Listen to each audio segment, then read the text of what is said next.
What if the moon had its own moon? Let's imagine a quiet evening. You're walking home, staring up at the sky, thinking about goals, groceries, or how you forgot to reply to that one text 5 days ago. And then you stop. You blink. There, in the night sky, hanging just beside the moon, is another tiny glowing dot. It's circling the moon, not Earth, the moon. Congratulations, you've just discovered the moon's moon.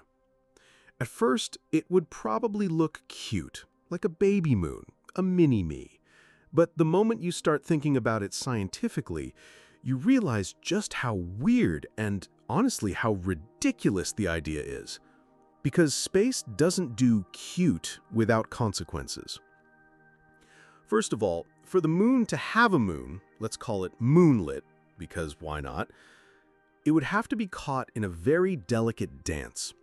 The moon is already orbiting Earth, so for Moonlet to orbit the moon and not get stolen by Earth's gravity or yeeted into space, it would have to be very close to the moon, but not too close.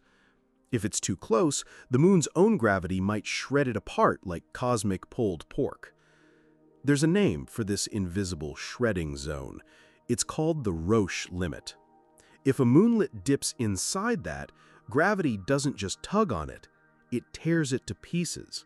So Moonlet would need to orbit just outside that limit, but also not so far away that Earth's gravity rips it away like a jealous third wheel.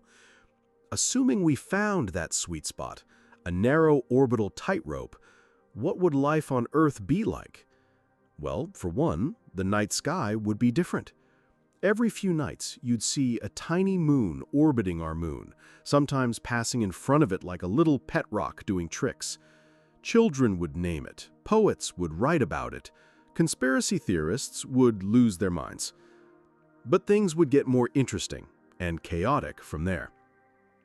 The moon is not just a pretty light in the sky, it's our planet's gravitational dance partner.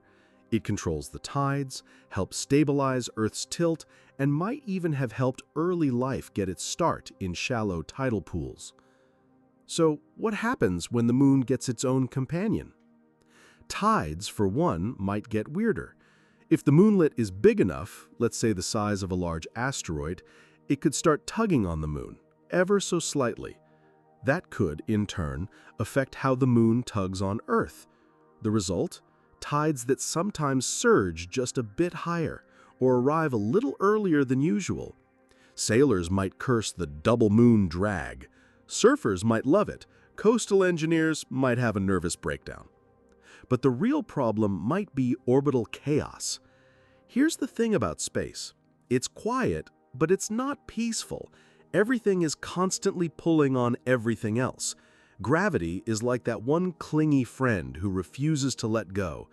And when you have three bodies, Earth, Moon, and Moonlet, all tugging on each other, things can get unstable. It's called the three-body problem, and it's so complicated that we still don't have a general solution for it. Eventually, one of three things might happen. Option 1. The moonlet spirals inward. It gets too close to the moon, crosses the Roche limit, and turns into a glorious ring of debris, a lunar Saturn, beautiful, deadly, and temporary. Option 2. Earth wins the custody battle. The moonlet gets pulled out of its lunar orbit and becomes a mini-moon of Earth, like a lost kitten adopted by a much bigger cat. It might orbit us for a while, then burn up in the atmosphere like a shooting star nobody saw coming. Option 3. The moonlet escapes entirely, flown into space like a cosmic slingshot, forever wandering, with no moon to call home. Space is lonely like that. But let's rewind. What if, somehow, against all odds, the moonlet stuck around for billions of years? What if it became a permanent feature of our skies? In that case, Earth might have a more complex lunar calendar.